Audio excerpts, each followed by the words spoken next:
నమస్కారం BTV news కి స్వాగతం. ముందుగా హెడ్లైన్స్. అసెంబ్లీలో వైసీపీ అధినేత జగన్మోహన్ రెడ్డిపై తీవ్ర ఆగ్రహం వ్యక్తం చేసిన సీఎం చంద్రబాబు. జగన్ హయాంలో 5 ఏళ్లు జరిగింది మామూలు విధ్వంసం కాదని ఆరోపణ. తనలాంటి వాళ్ళు ఎంతో మంది కన్నీళ్లు పెట్టుకున్నారు అంటే వైసీపీ పాలన ఎలా ఉందో అర్థం చేసుకోవచ్చని వ్యాఖ్య. అసెంబ్లీలో ఏపీ గవర్నర్ అబ్దుల్ నజీర్ ప్రసంగానికి ధన్యవాదాలు తెలిపిన డిప్యూటీ సీఎం పవన్ కళ్యాణ్. కేంద్ర బడ్జెట్ పై చర్చలు కొనసాగిన వైనం. 5 కోట్ల మంది ప్రజల ఆకాంక్షలను మోసుకెళ్లే బడ్జెట్ ఇదని పవన్ కళ్యాణ్ వెల్లడి. కూటమి ప్రభుత్వానికి అధికారం ఇచ్చింది ఇష్టం వచ్చినట్లు కేసులు పెట్టడానికా అని ప్రశ్నించిన శాసనమండలి ప్రతిపక్ష నేత బొత్స సత్యనారాయణ. శాసన మండలిలో అధికార పక్షంపై ప్రశ్నల వర్షం కురిపించిన బొత్స అంబటిని వేధించినందుకు భవిష్యత్తులో తగిన మూల్యం చెల్లించుకుంటారని ఆగ్రహం. శాసన మండలిలో బొత్స సత్యనారాయణపై మంత్రి లోకేష్ ఫైర్. మాజీ మంత్రి అంబటి రాంబాబు ముఖ్యమంత్రి తల్లిని అవమానించారని దీనిపై సమాధానం చెప్పాలని లోకేష్ వెల్లడి. అంబటి రాంబాబు వినియోగించిన పదాలను ఒక్కసారి గమనించాలని వ్యాఖ్య. వైసీపీ అధినేత జగన్మోహన్ రెడ్డిపై ఏపీ సీఎం చంద్రబాబు నాయుడు తీవ్ర ఆగ్రహం వ్యక్తం చేశారు. జగన్ హయాంలో 5 ఏళ్లు జరిగింది మామూలు విధ్వంసం కాదని ఆరోపించారు. తనలాంటి వాళ్లు ఎంతో మంది కన్నీళ్లు పెట్టుకున్నారు అంటే వైసీపీ పాలన ఎలా ఉందో అర్థం చేసుకోవచ్చన్నారు. శుక్రవారం ఏపీ అసెంబ్లీలో గవర్నర్ అబ్దుల్ నజీర్ ప్రసంగానికి ధన్యవాదాలు తెలిపే తీర్మానం ప్రవేశపెట్టారు. ఈ సందర్భంగా సీఎం చంద్రబాబు మాట్లాడుతూ చట్టసభ అనేది ప్రజా దేవాలయమన్నారు. ఇటీవల విద్యార్థులతో మాక్ అసెంబ్లీ నిర్వహించామని తెలిపారు. సభలోని సభ్యుల కంటే మాక్ అసెంబ్లీలోని విద్యార్థులే చక్కగా ప్రసంగించారని కొనియాడారు. వైసీపీ అధినేత వైఎస్ జగన్మోహన్ రెడ్డిపై సీఎం చంద్రబాబు తీవ్ర ఆగ్రహం వ్యక్తం చేశారు. ఇటీవల విద్యార్థులతో మాక్ అసెంబ్లీ నిర్వహించామని తెలిపారు. సభలోని సభ్యుల కంటే మాక్ అసెంబ్లీలోని విద్యార్థులే చక్కగా ప్రసంగించారని కొనియాడారు. ఒకప్పుడు ఈ అసెంబ్లీ అనుచిత వ్యాఖ్యలకు నమూనాగా ఉండేదన్నారు. అసెంబ్లీలో తనకు జరిగిన అవమానానికి నాడు కన్నీళ్లు పెట్టుకోవాల్సి వచ్చిందన్నారు. నష్టం జరిగింది, సమర్థవంతంగా ముందుకు పోతే తప్ప నిలదొక్కుకోలేమని అభిప్రాయంతో దగ్గర 1 ఇయర్ ఆ లోపల్ని అసెంబ్లీ కట్టాం. ప్రపంచంలో ఎక్కడా జరగని విధంగా 29,000 మంది రైతులు 33,000 ఎకరాలు భూమి ల్యాండ్ పూలింగ్కి ఇచ్చారు. దిశ ఒక్క పైసా మనం ఇవ్వలేకపోయాం.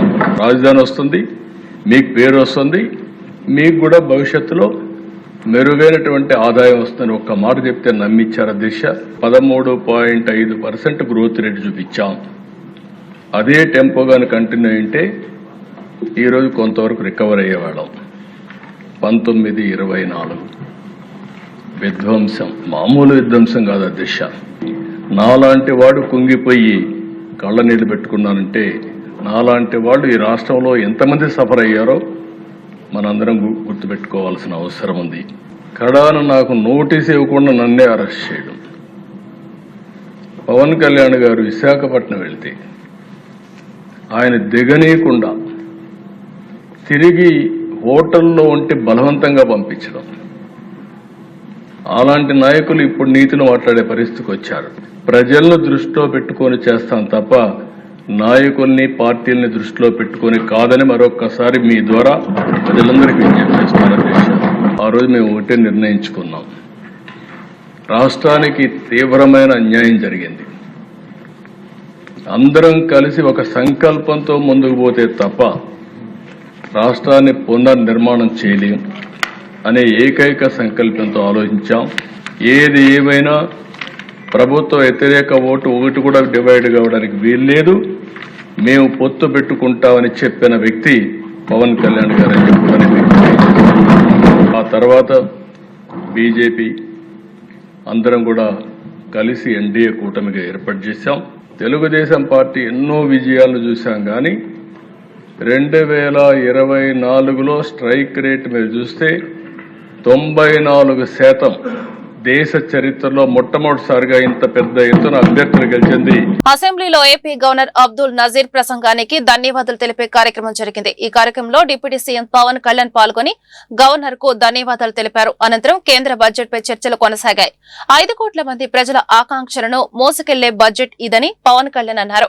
అపార అనుభవంతో గత ప్రభుత్వ వారసత్వ సమస్యలను సీఎం చంద్రబాబు పరిష్కరిస్తున్నారని చెప్పుకొచ్చారు.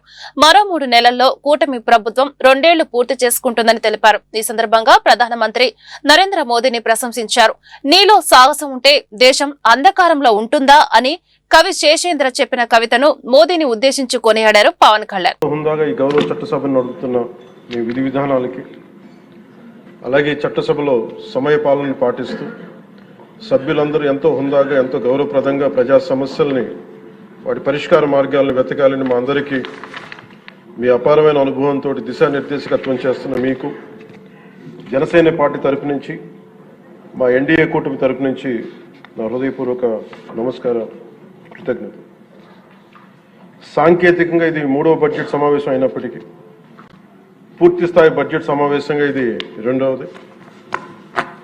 5 కోట్ల పైచిలుకు ప్రజలు ఆశల్ని, ఆకాంక్షల్ని ముందుకు తీసుకువెళ్తూ వారి కష్టాలకి, కన్నీళ్ళకి పరిష్కార మార్గాలను వెతకడానికి 164 మంది సభ్యులున్న ఈ ఎన్డీఏ కూటమిని తన అపారమైన 4 దశాబ్దాల రాజకీయ పాలనానుభవంతో రాష్ట్ర విభజన సమయం నుంచి గత ప్రభుత్వ అవినీతి, అరాచక పాలన వల్ల వచ్చిన వారసత్వ సమస్యలన్నింటినీ పరిష్కరిస్తూ సంక్షేమంతో పాటు ఆంధ్రప్రదేశ్ అభివృద్ధి పదం వైపు నడిపిస్తున్న గౌరవ ముఖ్యమంత్రి శ్రీ నారా చంద్రబాబు నాయుడు గారికి నా హృదయపూర్వక నమస్కారం.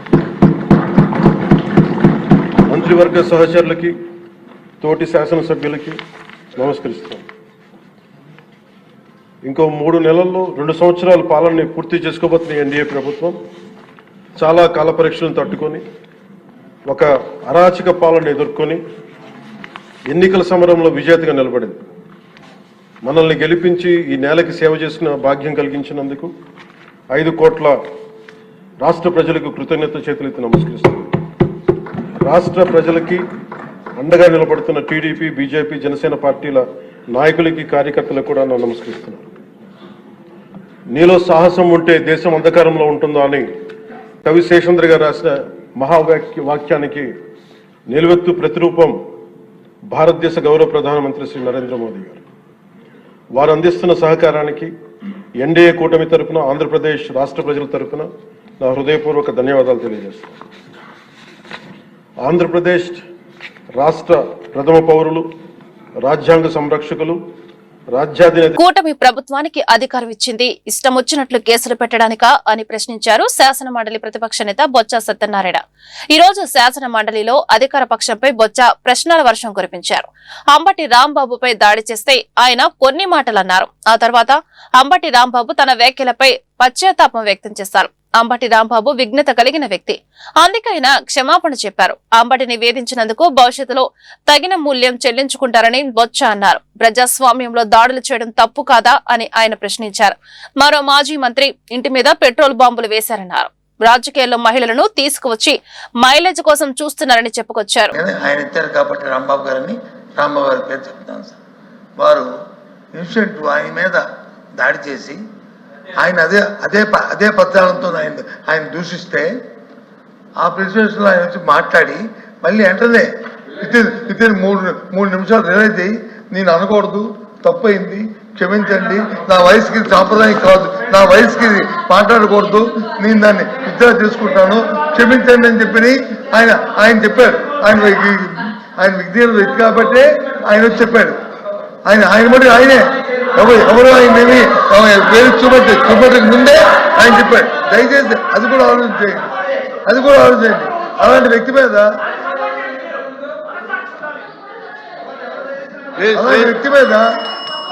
వీళ్ళు వచ్చి ఇంతమందితో దాడి చేయడం అనేది అంటే ప్రజాస్వామ్యంలో దాడులు చేయడం అనేది ప్రజాస్వామ్యంలో సాంప్రదాయం అధ్యక్ష. దీన్ని ప్రోత్సహిస్తాం అధ్యక్ష, మనం అది కరెక్ట్ కాదు కదా అధ్యక్ష, ప్రోత్సహిస్తాం అధ్యక్ష. ఆ తర్వాత ఇంకో మంత్రి ఇంటి మీదకి వచ్చి పెట్రోల్ బాంబులు వేస్తాం అధ్యక్ష, తప్పు కదా అధ్యక్ష. పెట్రోల్ బాంబులు సంస్థ ఉందా అధ్యక్ష? పెట్రోల్ బాంబులు అధ్యక్ష ఉందా అధ్యక్ష?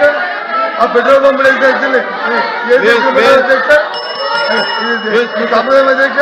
వారు ఇచ్చారు కాబట్టి ఇచ్చారు, వారి ఇంటి మీద అంటున్నాను కాబట్టి దయచేసి ఇంతవరకు అది కరెక్ట్ కాదు. ఇది వాస్తవం. అంబటి రాంబాబు మీద మీరు చేసిన దాడి అది వాస్తవం. ఆయన వ్యక్తిగత వ్యక్తి కాబట్టి ఆయన వచ్చిన మాటలు ఇద్దరు అయ్యాడు. అయినా సరే మళ్ళీ మీరు ఆయన మీద చేయడం మీద దుర్మార్గం. ఇది ప్రజాస్వామ్యం ఎప్పుడు కూడా ఒకలాగే ఉండదు అనుకోవడం కరెక్ట్ కాదు. ఇది ప్రజాస్వామ్యంలో దీన్ని ప్రోత్సహించకూడదు. ఇది ప్రజాస్వామ్యంలో ప్రోత్సహించకూడదు. ఏ ప్రభుత్వం అరికట్టే బాధ్యత మీకు ఉంది, కానీ మీ బాధ్యతను విస్మరించారు. దానికి తగిన మూల్యం చెల్లించుకోక తప్పదు. మాజీ మంత్రి అంబటి రాంబాబు గౌరవ ముఖ్యమంత్రి గారి తల్లిని అవమానించారు. ముఖ్యమంత్రి గారి తల్లిని అవమానిస్తే వదిలిపెడతామా అని మంత్రి నారా లోకేష్ ధ్వజమెత్తారు. గవర్నర్ ప్రసంగానికి ధన్యవాదాలు తెలిపే తీర్మానంపై చర్చ సందర్భంగా మాజీ మంత్రి అంబటి రాంబాబు అరెస్టు, రాష్ట్రంలో శాంతి భద్రతలు క్షీణించాయంటూ మండలి వైసీపీ పక్షనేత బొత్స సత్యనారాయణ, వైసీపీ ఎమ్మెల్సీ బొమ్ము ఇజ్రాయిల్ ఆరోపణలను మంత్రి లోకేష్ తిప్పికొట్టారు. ఈ సందర్భంగా మంత్రి మాట్లాడుతూ మాజీ మంత్రి అంబటి రాంబాబు ముఖ్యమంత్రి తల్లిని అవమానించారని, అవునా కాదా సమాధానం చెప్పాలన్నారు. అంబటి రాంబాబు వినియోగించిన పదాలను ఒక్కసారి గమనించారని, ముఖ్యమంత్రి తల్లిని అవమానిస్తే వదిలిపెడతామా అని అన్నారు. ఒక్క నిమిషం అధ్యక్ష, మాజీ మంత్రి గారు ఏమన్నారు అధ్యక్ష? గౌరవ ముఖ్యమంత్రి గారు తల్లిని అవమానించాడు, అవునా కాదా? నేను స్ట్రైట్ గా మాట్లాడుతున్నా. అంబటి రాంబాబు గారు వినండి సార్, అంబటి రాంబాబు గారు ఏ పదాలు వాడారు, ఏం మాటలు మాట్లాడారండి? ఆయన గౌరవ ముఖ్యమంత్రి గారి తల్లిని అవమానించారు. గౌరవ ముఖ్యమంత్రి గారి తల్లిని అవమానించారు. ఆయన వాళ్ళని వదిలిపెడతామా? మీరు ఒక మాట చెప్తున్నా అధ్యక్ష, దయచేసి ఒక విషయం నేను పదే పదే చెప్పాను, మహిళల్ని మనం గౌరవించాలి. ఆ బాధ్యత మనందరిపైన ఉంది. హౌస్ లోపల కానీ హౌస్ బయట కానివ్వండి, మహిళల్ని గౌరవించాల్సిన బాధ్యత మనందరిపైన ఉంది. ఆయన మళ్ళీ ఏమన్నారు? ఎవరు తిట్టలేదు సార్, ఇక్కడ మేము ఎవరిని తిట్టట్లేదు అధ్యక్ష. మా సొంత కార్యకర్త భారతిరెడ్డి గారి పైన, భారతిరెడ్డి గారి గురించి మాట్లాడితే ఇమ్మీడియట్ గా మేము యాక్షన్ తీసుకున్నాం. మీరు అడిగే లోపల జైలుకి వెళ్ళాడు అధ్యక్ష, రిమాండ్ మేము పంపించాం అధ్యక్ష. అది మాకు ఉన్న చిత్తశుద్ధి. గౌరవ మాజీ ముఖ్యమంత్రి వర్యులు అక్కడికి వెళ్తూ రెండు చిన్న మాటలు అన్నారు. చిన్న మాటలు అవుతుంది అధ్యక్ష? ఒక తల్లిని అట్లా అవమానిస్తే చిన్న మాటలు అవుతుందని అడుగుతున్నా. ఆ వ్యక్తిని గౌరవ సభ్యులు సమర్థిస్తే ఎట్లా అధ్యక్ష? ఇది దయచేసి మహిళల్ని తల్లిని ఇట్లా అవమానించకూడదు. ఆ పదాలు ఎవ్వరు మాట్లాడకూడదు. అధికారులు ఉన్నవారు అవ్వచ్చు, ప్రతిపక్షాలు ఉన్నవారు అవ్వచ్చు, మాజీలు కూడా అవ్వచ్చు. ఎవరు ఆ మాటలు మాడకూడదు అధ్యక్ష. దయచేసి ఆయన్ని ప్రోత్సహించదని నేను గౌరవ సభ్యులు కోరుతున్నా అధ్యక్ష. అంతేగాని అది తీసుకొచ్చి దానివల్ల మేము ఏదో కావాలని కక్ష సాధింపు చేస్తున్నాం అనేది కరెక్ట్ కాదు అధ్యక్ష. ప్లీజ్ బి వెరీ ప్లీజ్ చెప్తాను అధ్యక్ష. అధ్యక్ష, ఒక మహిళ గురించి ఎవరైనా మాడితే మేము ఎమోషనల్ అవుతాం. మీరెక్కడ అవ్వట్లేదు. మేము ఒక్క నిమిషం మాజీ ముఖ్యమంత్రి గారు ఏం చెప్పారు? అక్కడికి వెళ్ళి రెండు చిన్న మాటలు చెప్పారన్నారు. మీకు తెలియకపోతే మీరు బయటకు వెళ్ళొచ్చు. ఆయన ఏమన్నారు? రెండు చిన్న మాటలు చెప్పారంట. ఒక తల్లిని అవమానం చేస్తారు, రెండు చిన్న మాటలు ఉంటాయి మీకు? చిన్న మాటలు ఉంటాయి మీకు? సొంత తల్లి చెల్లిని గౌరవించడం మీకు అలవాట్లు ఎత్తవచ్చు. మాకుంది, బాధ్యత మా పైన ఉంది. ఒక్క మహిళ చోలికి ఎవరు వెళ్తే వదిలిపెట్టాం మేము. అది మాకున్న సంస్కృతి. అంతేగాని మీరు సమర్థించి ఏదో క్షమాపణ అడిగారని. వారసత్వం, కళా సంపద, ధర్మ పరిరక్షణ ఆలయాలు చుట్టూనే ఉందని AP deputy CM Pawan Kalyan వ్యాఖ్యానించారు. నాగరికతకు ఆలయాలు చిహ్నాలని పేర్కొన్నారు. శ్రీకాళహస్తిలో గిరి ప్రదక్షిణను శుక్రవారం deputy CM Pawan Kalyan virtual గా ప్రారంభించారు. వైసీపీ హయాంలో పాలక మండళ్లు వారి విధులను సరిగ్గా నిర్వహించి ఉంటే తిరుమలతో పాటు ఆలయాల చుట్టూ ఇన్ని అపచారాలు జరిగేవి కాదని పవన్ తెలిపారు. రాజకీయాలకు తావు లేకుండా దేవుడికి కృతజ్ఞతాపూర్వకంగా పాలక మండళ్లు పనిచేయాలని సూచించారు. 22 కిలోమీటర్ల గిరి ప్రదక్షిణకు 10 కోట్ల రూపాయలు వెచ్చించామని తెలిపారు. ప్రతి ఒక్క భక్తునికి ఈ గిరి ప్రదక్షిణతో ద్వారా కైలాసగిరి ప్రదక్షిణ చేసిన ఫలితం దక్కాలన్నారు. 22 ప్రధాన ఆలయాలతో పాటు అనేక ఆలయాలకు వెళ్లే రోడ్లను అభివృద్ధి చేస్తున్నామని పవన్ పేర్కొన్నారు. ఆశీస్సులు మనకు బలంగా ఉండాలంటే మనం పాలిటిక్స్ అసైడ్ లేదంటే ఎటువంటి విషయాలకి తావివ్వకుండా నిజంగా మనం ఆ పరమేశ్వరుడు మనం రక్షిస్తాడు కాబట్టి ఆయన కృతజ్ఞతాపూర్వకంగా మనం అపచారాలు జరగకుండా చూసుకోవాలి. పాలక మండలి బాధ్యతను మనస్ఫూర్తిగా మీ అందరికీ ఒక విన్నపంతో తెలియజేసుకుంటున్నాను. అలాగే 22 కిలోమీటర్ల ఈ గిరి ప్రదక్షిణ మార్గాన్ని దాదాపు 10 కోట్ల రూపాయలు వెచ్చించి ఈ రోజున అంతకుముందు పెట్టింది కాకుండా 10 కోట్ల అదనంగా ముఖ్యమంత్రి గారి ఆధ్వర్యంలో జరుగుతూ ఉంది.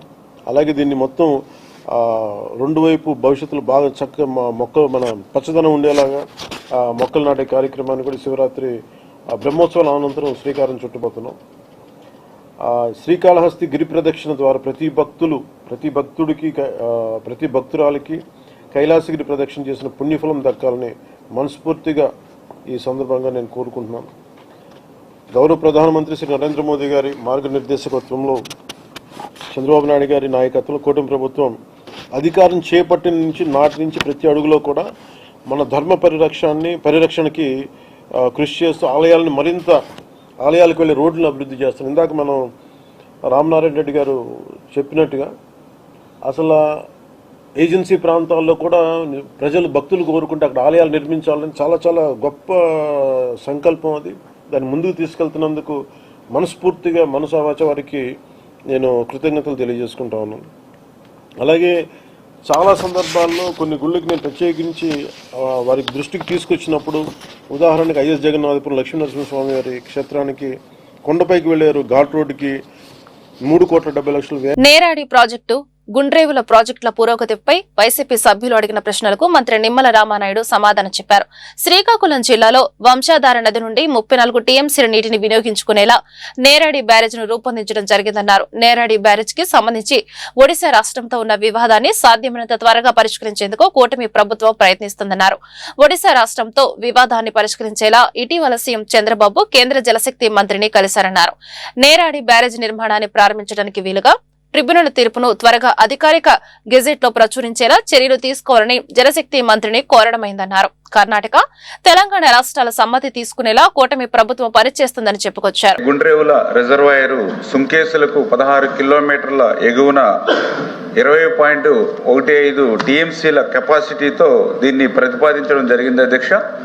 ఈ యొక్క గుండ్రేవుల రిజర్వాయర్ కనుక పూర్తయినట్లయితే పర్టికులర్గా ఏదైతే కడప జిల్లాకు సంబంధించి మైదుకూరు, జమ్మలమడుగు, కమలాపురం, కడప, ప్రొద్దుటూరు నియోజకవర్గాలకు, అదేవిధంగా కర్నూలు, నంద్యాల జిల్లాలకు సంబంధించి కొడమూరు, కర్నూలు, నందికొట్కూరు, శ్రీశైలం, పాణ్యం, నంద్యాల, ఆలగడ్డ, బనగానపల్లి అంటే ఏదైతే ఈ యొక్క కేసీ కెనాల్కి సంబంధించి మేజర్గాను, అదేవిధంగా కర్నూలు, నంద్యాల, కడప పట్టణాలకు సంబంధించి త్రాగునీటి సరఫరా కోసం భవిష్యత్తులో ఆదోని, ఎమ్మినగూరు, మంత్రాలయం, ప్రతికొండ, కొడుమూరుకు సంబంధించినటువంటి మరి ఈ యొక్క పశ్చిమ ప్రాంతానికి అవసరాల దృష్ట్యా ఈ యొక్క గుండ్రేవుల రిజర్వాయర్ని రూపొందించిన మాట వాస్తవం అధ్యక్ష.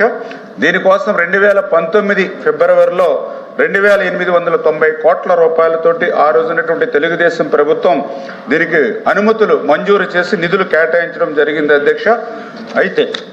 అయితే దీనికి కొంత ఇంటర్స్టేట్ ప్రాబ్లమ్స్ రావడంతో, అంటే ఏదైతే ఈ గుండ్రేవుల ద్వారా మన రాష్ట్రంలో అయితే 11 గ్రామాలు ముంపుకు గురవుతూనే 15,200 ఎకరాలు అయితే మన రాష్ట్రం కాబట్టి మనకి ఇబ్బంది లేదు అధ్యక్ష. కాకపోతే తెలంగాణలో ఉన్నటువంటి 5 గ్రామాలు అంటే 7,800 ఎకరాలు ముంపుకు గురవడం, కర్ణాటకలో 400 ఎకరాలు అంటే టోటల్గా 23,129 ఎకరాలు ఏదైతే ఈ యొక్క ఇంటర్స్టేట్లో ఉన్నటువంటి ప్రాబ్లమ్స్ ఉన్నాయో దీనివల్ల ఏదైతే తెలంగాణ అదేవిధంగా కర్ణాటక సంబంధించి వాళ్ళ ఎక్స్పెక్టెన్స్ అంటే ఏదైతే సమ్మతి గురించి మనం కూడా వాళ్ళతో డిస్కషన్ చేస్తూ ఉన్నాం అధ్యక్ష. ఇంకా వాళ్ళ దగ్గర నుంచి మరి సమ్మతి ఒకటి రావాల్సిన అవసరం ఉంది. రెండవది ఏదైతే కేఆర్ఎంబి అదేవిధంగా సిడబ్ల్యూసి అదేవిధంగా ఎపెక్స్ కౌన్సిల్ అనుమతులు ఒకటి రావాల్సి ఉంది అధ్యక్ష. తప్పనిసరిగా ఇంటర్స్టేట్ అంతర్రాష్ట్ర సమస్యలు ఏవైతే ఉన్నాయో వాటిని పరిష్కారం చేసి ఈ గుండ్రేవులను ముందుకు తీసుకెళ్లేటువంటి విధంగా ఈ ప్రభుత్వం చర్యలు తీసుకుంటుందని చెప్పి మీ ద్వారా తెలియజేస్తున్నాను అధ్యక్ష. ఇక రెండవది ఏదైతే నేరాడి బ్యారేజ్ అనేది మీ అందరికీ తెలుసు. ఏదైతే కొట్ట బ్యారేజ్కి ఎగువన 48 కిలోమీటర్ల దగ్గర నేరాడి దగ్గర ఈ యొక్క బ్యారేజ్ని రూపకల్పన చేయడం జరిగింది అధ్యక్ష. దీనివల్ల గౌరవ సభ్యులు అడిగినట్లుగా 2.10 ఎకరాల స్థిరీకరణ అంటే ప్రతి కుటుంబంలోనూ ఒక వ్యక్తి వ్యాపారవేత్తగా ఎదగాలని, వారి సొంత కాళ్లపై నిలబడాలనేదే రాష్ట్ర ముఖ్యమంత్రి నారా చంద్రబాబు నాయుడు లక్ష్యమని ఎమ్మెల్యే గద్దె రామ్మోహన్ తెలిపారు. విజయవాడ తూర్పు నియోజకవర్గంలోని 19వ డివిజన్ లబ్బిపేట పశువుల హాస్పిటల్ రోడ్, నేతాజీ బ్రిడ్జి ఏరియాలో ప్రజా సమస్యలపై శాసనసభ్యులు గద్దె రామ్మోహన్ పర్యటించారు. అనంతరం స్థానికులు భాస్కర్ అనే వ్యక్తికి మొబైల్ షాప్ నిర్వహించుకునేందుకు ఎమ్మెల్యే తన సొంత నిధుల నుండి బడ్డీ కొట్టును అందజేశారు. ఈ సందర్భంగా ఎమ్మెల్యే మాట్లాడుతూ రాష్ట్ర ముఖ్యమంత్రి నారా చంద్రబాబు నాయుడు ప్రతి ఒక్కరూ ఎవరిపై ఆధారపడకుండా కుటుంబ జీవనం సాగించే విధంగా స్కిల్ డెవలప్మెంట్ ను తీసుకొచ్చారని చెప్పారు. రాష్ట్రంలో అనేక రంగాలలో యువతను రాణించే విధంగా తీర్చిదిద్దుతూ ప్రభుత్వం వైపు నుండి సహాయం అందిస్తున్నారని చెప్పారు. ఫోన్ టెక్నాలజీ నేర్చుకుని రిపేర్లు అదేవిధంగా స్పేర్ పార్ట్స్ అమ్ముకునే చిన్న షాప్ పెట్టుకోవడం జరిగింది. ఇవాళ నారా చంద్రబాబు నాయుడు గారు ప్రతి కుటుంబంలో ఉద్యోగస్తులైనా ఉండాలి, లేకపోతే ఎంటర్ప్రెన్యూర్ అన్న వ్యాపారం చేసేవాళ్ళని ఉండాలి.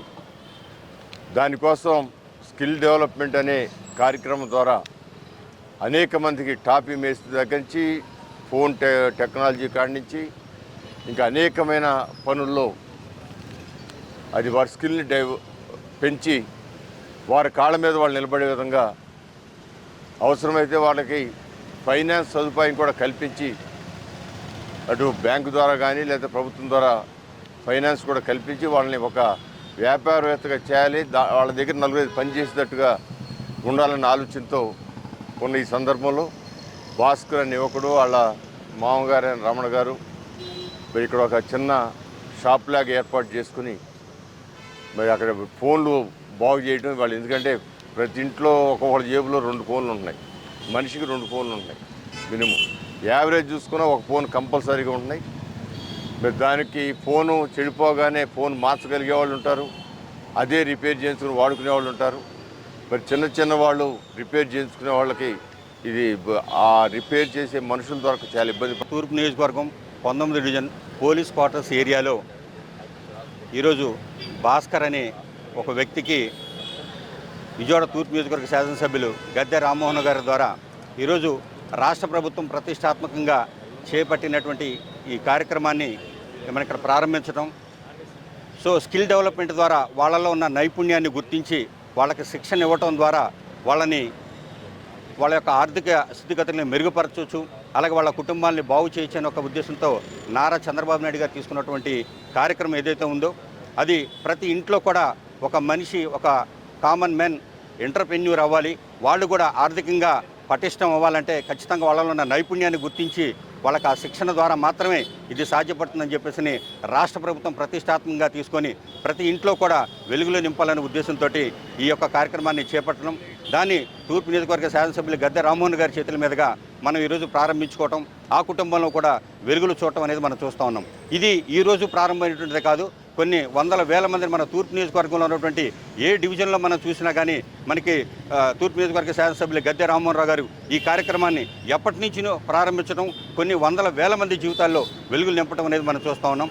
అలాగే శ్రీశైల క్షేత్రంలోని ముదిరాజు నిత్య అన్నదాన సత్రాన్ని కొందరు రాజకీయ నాయకుల అండతో కబ్జా చేశారని అఖిల భారత ముదిరాజు మహాసభ అధ్యక్షుడు గూడుల వెంకటాచలం ముదిరాజ్, అన్నదాన సత్రం ట్రెజరర్ కనుకోటి శ్రీనివాస్ ముదిరాజులు ఆవేదన వ్యక్తం చేశారు. ఎండోమెంట్ అధికారులకు ప్రభుత్వ పెద్దలకు తెలిపినా ప్రయోజనం లేదని చెప్పారు. కబ్జా కొరల నుండి విడిపించి మా సత్రాన్ని మాకు అప్పగించాలని డిమాండ్ చేశారు. శ్రీశైలంలోని ముదిరాజ్ నిత్య అన్నదాన సత్రం కబ్జా నుంచి విడిపించాలని అన్నదాన సత్రం సభ్యులు గాంధీనగర్ ప్రెస్ క్లబ్ లో మీడియా సమావేశం నిర్వహించారు. ఈ సమావేశంలో అఖిల భారత ముదిరాజ్ మహాసభ అధ్యక్షులు గూడుల వెంకటాచలం ముదిరాజ్, సత్రం ట్రెజరర్ కనుకోటి శ్రీనివాస్ ముదిరాజ్, అధ్యక్షులు కాసిపోయిన పూర్ణచంద్రరావులు పాల్గొని మాట్లాడుతూ 2014లో పులివెందులకు చెందిన గువ్వల గంగాధర్ డోనర్ గా వచ్చి దురాలోచనతో సత్రాన్ని నకిలీ డాక్యుమెంట్లతో కబ్జా చేశాడన్నారు. అసాంఘిక కార్యక్రమాలకు పాల్పడుతూ దౌర్జన్యాలు చేస్తూ కమిటీ వారిని బెదిరించాడన్నారు. 2019లో డీఎస్పీ జె వెంకటరావు డాక్యుమెంట్లను పరిశీలించి 3 నెలల పాటు విచారించి గంగాధర్ అతని అనుచరులపై 420, 34, 156 కేసులు బుక్ చేసి అరెస్టు చేశారని, కొందరు రాజకీయ నాయకుల అండదండలతో బయటకు వచ్చాడన్నారు. గత ప్రభుత్వంలో కానీ ప్రస్తుత ప్రభుత్వంలో కానీ తమకు న్యాయం జరగలేదన్నారు. నా పేరు కనుకోటి శ్రీనివాస్ ముదిరాజ్. నేను ఏపీ ముదిరాజ్ ఎంప్లాయీస్ అసోసియేషన్కి స్టేట్ డివైడ్ అయినప్పటి నుంచి రాష్ట్ర ఎంప్లాయీస్ అసోసియేషన్ ప్రెసిడెంట్గా ఉన్నాను. ఇప్పుడు సత్రంలో ముదిరాజ్ శ్రీ పురూరవ ముదిరాజ్ కూలీ నిత్య అన్నదాన సత్రానికి ట్రెజరర్గా ఉంటున్నాను. దీంట్లో సంబంధం లేనటువంటి వ్యక్తులు ఇల్లీగల్గా ఒక డోనర్గా వచ్చి ఓనర్ అయిపోయి మొత్తం సత్రాన్ని కొట్టేయాలని ప్రయత్నిస్తూ ఉన్నారు. ప్రయత్నించడంలో భాగంగా మమ్మల్ని అక్కడికి రానియకుండా దౌర్జన్యాలు చేసి బైండ్ ఓవర్ కేసులు పెట్టించడము పోలీసుల ద్వారా చేస్తూ ఉన్నారు. వాళ్ళ మీద కేసులు ఏముండవు. మా మీద బైండ్ ఓవర్ కేసులు పెట్టడం, అక్కడికి వచ్చి భయభ్రాంతులకు గురి చేస్తూ ఉన్నారు. ఫస్ట్ ఏంటంటే అన్ని సత్రాల్లాగే మా సత్రంలో 1991లో మేము ముదిరాజ్ సత్రానికి సైట్ కావాలని చెప్పి అడగడం జరిగింది. దాంట్లో 92లో మాకు 60 సెంట్లు అలాట్ చేసినారు. అందరిలాగా లీజుకి ఇస్తూ మాకు అలాట్ చేసినారు. చేస్తే దాంట్లో డోనర్లుగా వచ్చినటువంటి 80 రూములు ప్లాన్ అప్రూవల్ చేసుకొని పద్ధతి ప్రకారం ఎండోమెంట్ రూల్స్ను అనుసరించి మేము 80 రూములు కట్టుకోవడం జరిగింది. దాంట్లో ఈ కట్టుకున్నటువంటి రూముల్లో గోల గంగాధర్ అనే పులివెందల నివాసి అతను ఒక డోనర్గా వచ్చి, అతను అన్య కులస్తుడు, మా కులం కూడా కాదు, అతను డోనర్గా వచ్చి అతను మొత్తం కబ్జా చేసేదానికి ప్రయత్నం చేస్తూ అతని యొక్క కంట్రోల్లోనే 7-8 సంవత్సరాలుగా జానకిరామయ్య మరణానంతరము ఇబ్బందులకు గురి చేస్తూ ఉన్నాడు. అది చారిటబుల్ ట్రస్ట్ కింద ఉంటే అసలు ప్రభుత్వమే చారిటబుల్ ట్రస్ట్ కింద అనుమతి ఇచ్చింది 2008లో. అయ్యా ఈ రెఫరెన్స్ నెంబర్ ఇంత, మేమే అనుమతి ఇచ్చినాము. ఎన్నికల్లో ఇచ్చిన వాగ్దానాలు అమలు చేయకుండా విద్యార్థులను కూటమి ప్రభుత్వం మోసం చేసిందని ఏఐఎస్ఎఫ్ రాష్ట్ర అధ్యక్షుడు వలరాజు ఆరోపణలు చేశారు. GOMS 77 రద్దు చేయాలని, విశ్వవిద్యాలయాల్లో ఖాళీగా ఉన్న జూనియర్ లెక్చరర్ పోస్టులను వెంటనే భర్తీ చేయాలని ప్రభుత్వాన్ని డిమాండ్ చేశారు. లెనిన్ సెంటర్ లో ఏఐఎస్ఎఫ్ రాష్ట్ర ఉపాధ్యక్షులు మందగల సాయి కుమార్ ఆధ్వర్యంలో నిరసన కార్యక్రమం నిర్వహించడం జరిగింది. ఈ కార్యక్రమంలో ఏఐఎస్ఎఫ్ రాష్ట్ర అధ్యక్షులు గుజ్జల వలరాజు విద్యార్థుల్లో పాల్గొన్నారు. ప్రభుత్వానికి వ్యతిరేకంగా నినాదాలు చేశారు. ఈ సందర్భంగా వలరాజు మాట్లాడుతూ, ప్రభుత్వం అధికారంలోకి వచ్చి 2 సంవత్సరాలు పూర్తి కావస్తున్న రాష్ట్రంలో ఉన్న యూనివర్సిటీ కేంద్రాల్లో ప్రొఫెసర్ పోస్టులను భర్తీ చేయడం గానీ వైస్ ఛాన్సలర్లను, రిజిస్ట్రార్ల నియామకాలు జరగలేదన్నారు. గత ప్రభుత్వంలో చేసినటువంటి అవినీతి అక్రమాలపైన చర్యలు చేపడతానన్న విద్యాశాఖ మంత్రి నిద్రపోతున్నాడన్నారు. జీవో నెంబర్ 77 రద్దు చేయాలని, రాష్ట్ర వ్యాప్తంగా ప్రభుత్వ విశ్వవిద్యాలయాల్లో ఖాళీగా ఉన్న పోస్టులను వెంటనే భర్తీ చేయాలన్నారు. భారత విద్యార్థి ఫెడరేషన్ ఏఐఎస్ఎఫ్ రాష్ట్ర సమితి పిలుపులో భాగంగా ఈరోజు లెనిన్ సెంటర్ వద్ద ఆందోళన కార్యక్రమం చేపట్టడం జరిగింది. ఈరోజు విద్యాశాఖ మంత్రి ఈ రాష్ట్రంలో అధికారంలో చేపట్టి 2 సంవత్సరాలు పూర్తవుతా ఉన్నా ఇప్పటికీ యూనివర్సిటీ కేంద్రాల్లో ప్రొఫెసర్ పోస్టులు భర్తీ చేయడం గాని, లేదా ఉన్నటువంటి యూనివర్సిటీల్లో వైస్ ఛాన్సలర్లు నియమించడం గాని, లేదా రిజిస్టర్లు నియమించడం గాని చేయకపోగా పైపెచ్చు గత ప్రభుత్వంలో చేసినటువంటి అవినీతి అక్రమాల పైన చర్యలు చేపడతానన్న విద్యాశాఖ మంత్రి 2 సంవత్సరాల కాలంగా ఎక్కడ నిద్రపోతా ఉన్నాడో సమాధానం చెప్పాలి. ఈ అకాడమిక్ ఇయర్ లో కంప్లీట్ గా దాదాపు 5 లక్షల మంది విద్యార్థులు ఉన్నత విద్యకు దూరం అయ్యారు. యూనివర్సిటీ కేంద్రాల్లో రీసెర్చ్ కు నిధులు లేక, ప్రొఫెసర్లు లేక, వసతుల కల్పన లేక పూర్తిగా విశ్వవిద్యాలయాల్లో డిపార్ట్మెంట్లు మూతపడతా ఉన్నాయి. అయినప్పటికీ విద్యాశాఖ మంత్రికి గాని, హైయర్ ఎడ్యుకేషన్ కౌన్సిల్ గాని ఏ మాత్రం సోయ లేకోకుండా ప్రభుత్వ విద్యను విధ్వంసం ప్రభుత్వం చేస్తుంది. అందుకే అఖిల భారత విద్యార్థి ఫెడరేషన్ ఆందోళన కార్యక్రమం చేపడతా ఉంది. ఇవాళ రాష్ట్రాల్లో ఉన్నటువంటి యూనివర్సిటీల్లో ఏఐఎస్ఎఫ్ రాష్ట్ర ఉపాధ్యక్షులు, రాష్ట్ర వ్యాప్తంగా ఏఐఎస్ఎఫ్ ఆంధ్రప్రదేశ్ రాష్ట్ర సమితి ఆధ్వర్యంలో ఈ రోజు నిరసన కార్యక్రమాలు పిలుపునివ్వడం జరిగింది. దీని ముఖ్య ఉద్దేశం జీవో నెంబర్ 77 రద్దు చేయాలి. అదే విధంగా రాష్ట్ర వ్యాప్తంగా ప్రభుత్వ విశ్వవిద్యాలయంలో ఖాళీగా ఉన్న ప్రొఫెసర్ పోస్టులు వెంటనే భర్తీ చేయాలని చెప్పి కూడా ఈ సందర్భంగా ఏఐఎస్ఎఫ్ గా మేము రాష్ట్ర ప్రభుత్వాన్ని డిమాండ్ చేస్తున్నాం. అసెంబ్లీ సమావేశాలు నిన్నటి నుంచి జరుగుతున్నాయి. ఎక్కడ కూడా ఒక్క సమస్య అంటే ఒక్క విద్యార్థి గురించి కానీ, ఎక్కడ కూడా ఉన్నత విద్య ప్రభుత్వ విద్య గురించి కానీ ఏ మాత్రం మాట్లాడరు. ఈ యొక్క విద్యాశాఖ మంత్రి అసెంబ్లీ సమావేశంలో ఒక విద్యాశాఖ మంత్రిగా అక్కడ ఉంటున్నారు కానీ ఎవరంటే అట్ట చంద్రబాబు నాయుడు గారు కానీ, లోకేష్ గారు కానీ, పవన్ కళ్యాణ్ గారు కానీ ఎవరు కూడా పట్టించుకోవట్లేదు. ఆనాడు అధికారంలోకి రాకముందుగా మేము ప్రభుత్వ విద్యను పరిరక్షిస్తాం, ప్రతి ఒక్క విద్యార్థికి, పేద మధ్య తరగతి విద్యార్థులకు మేము ప్రభుత్వ విద్యను దగ్గర చేస్తామని చెప్పారు. మరి ఆ విధంగా ఉన్నటువంటి మాటలు చెప్పినటువంటి నాయకులు ఏమైపోయారని చెప్పి ఈ సందర్భంగా ఏఐఎస్ఎఫ్ విద్యార్థుల పక్షాన మేము అడుగుతున్నాం. మీరు ఇచ్చినటువంటి మాట ఏమైపోయింది? నారా లోకేష్ గారు జీవో నెంబర్ 77 రద్దు చేస్తామన్నారు, మరి చేశారా? మరి ప్రభుత్వ విద్యను మేము పరిరక్షిస్తా అన్నాం, మరి ప్రభుత్వ విద్యను పరిరక్షించకుండా ఈ రోజు గీతం యూనివర్సిటీలు, కేఎల్ యూనివర్సిటీలకు, విట్టు ఇలాంటి యూనివర్సిటీలకు ప్రభుత్వ యొక్క అమెరికా వీసా నిబంధనలలో పెనుమార్పులు సంభవించాయని అంతర్జాతీయ ఇమిగ్రేషన్ అటర్నరీ నడాదూర్ ఎస్ కుమార్ తెలిపారు. విద్యార్థి పని వీసాల నుంచి గ్రీన్ కార్డ్ బ్యాక్లాగ్ల వరకు భారతీయ దరఖాస్తుదారులు మునుపెన్నడూ లేని విధంగా కఠినమైన తనిఖీలను, జాప్యాన్ని ఎదుర్కొంటున్నారని తెలిపారు. నిబంధనల్లో వచ్చిన మార్పులు, పెరిగిన ఫీజులు, గ్రీన్ కార్డు కోసం వేచి చూడాల్సిన సుదీర్ఘ కాలం దృష్ట్యా భారతీయులకు EB-5 ఇన్వెస్టర్ ప్రోగ్రాం ఒక సురక్షితమైన, వేగవంతమైన ప్రత్యామ్నాయంగా మారిందన్నారు. విజయవాడలోని వివంత హోటల్లో అంతర్జాతీయ immigration attorney Nadadur S Kumar media సమావేశం నిర్వహించారు. ఈ సందర్భంగా ఆయన మాట్లాడుతూ ఈ ఏడాది భారతీయ విద్యార్థులకు జారీ చేసే F1 వీసాల్లో 50% తగ్గుదల నమోదైందన్నారు. H1B వీసా నిబంధనలలో వచ్చిన మార్పులు, పెరిగిన ఫీజులు, గ్రీన్ కార్డు కోసం వేచి చూడాల్సిన సుదీర్ఘ కాలం దృష్ట్యా భారతీయులకు EB-5 ఇన్వెస్టర్ ప్రోగ్రాం ఒక సురక్షితమైన, వేగవంతమైన ప్రత్యామ్నాయంగా మారిందన్నారు. ప్రపంచవ్యాప్తంగా రాజకీయ, ఆర్థిక చర్చల్లో ఇమిగ్రేషన్ ప్రధాన అంశంగా ఉందన్నారు. 40 ఏళ్ల క్రితం యాజ్ ఎ స్టూడెంట్ వెళ్ళిన వాడిని ఈరోజు వకీల్గా ప్రాక్టీస్ చేస్తున్నాను. అక్కడ మీ అందరికీ నమస్కారాలు వన్స్ అగైన్. ఈరోజు 5 టాపిక్స్ గురించి మాట్లాడదాం. ఒకటి, ఈ కరెంట్ వాతావరణము ఎన్నో విధమైన ఛాలెంజెస్ పోజ్ చేస్తుంది అన్ని వీసా హోల్డర్స్కు. అది ప్రత్యేకతగా ఇండియాకే కాదు, ప్రతి దేశానికి US వీసాలతోని ఏదో విధమైనటువంటి ఇబ్బందులు కలుగుతుంది.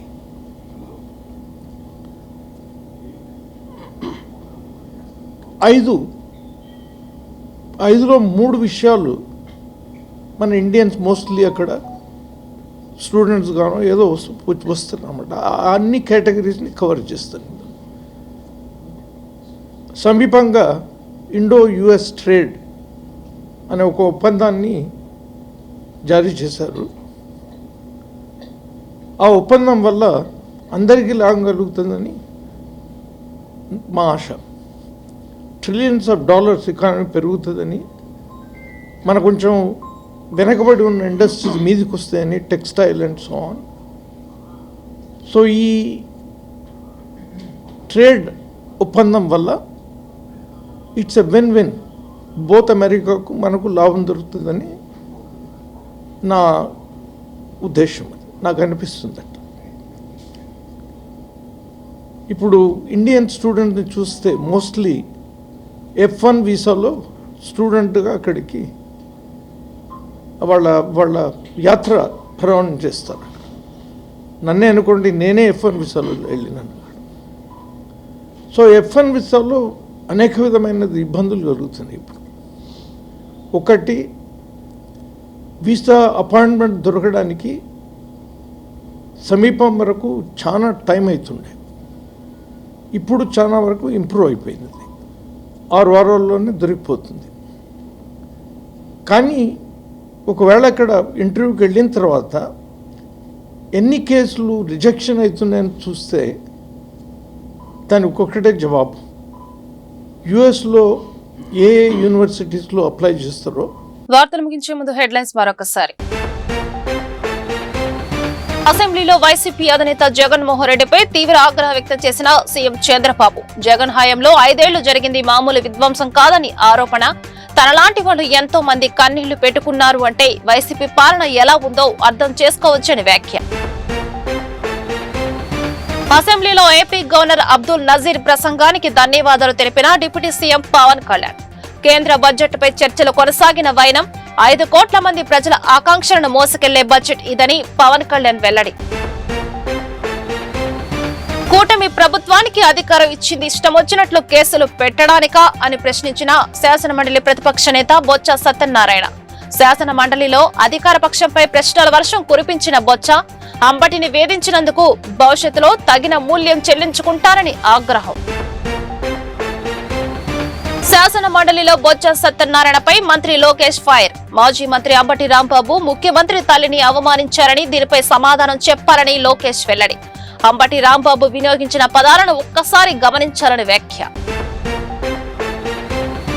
ఈ వార్తలు ఇంతటితో సమాప్తం. నమస్కారం.